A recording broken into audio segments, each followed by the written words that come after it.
Force est de constater que la situation demeure difficile.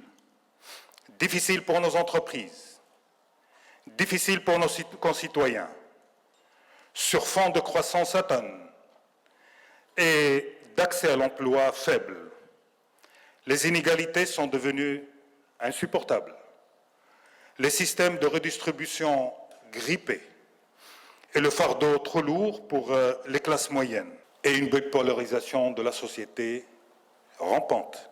Notre système éducatif, celui de la grande masse, peine à se réformer. Et l'informel prend naturellement ses aises, faute d'être combattu ou intégré.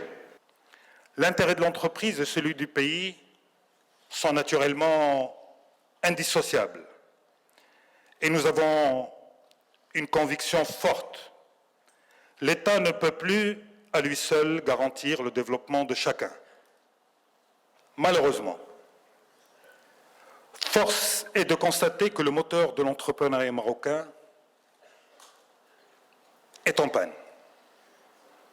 Seulement 25% des investissements dans le pays provient du secteur privé.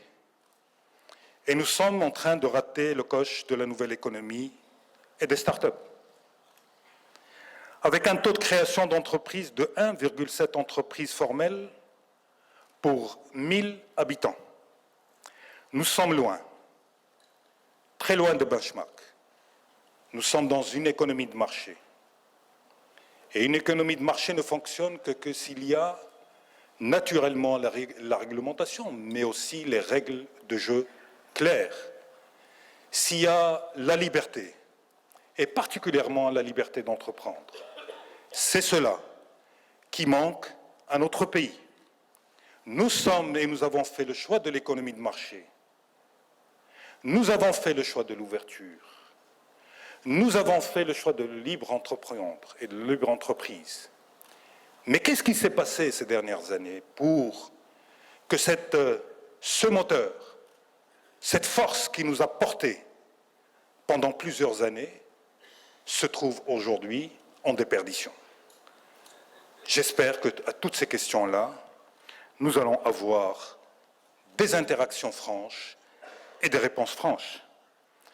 Mais aussi, cette croissance doit être plus inclusive et équitablement partagée. Engageons-nous, chers amis, dans l'ère des innovations sociales, culturelles et digitales.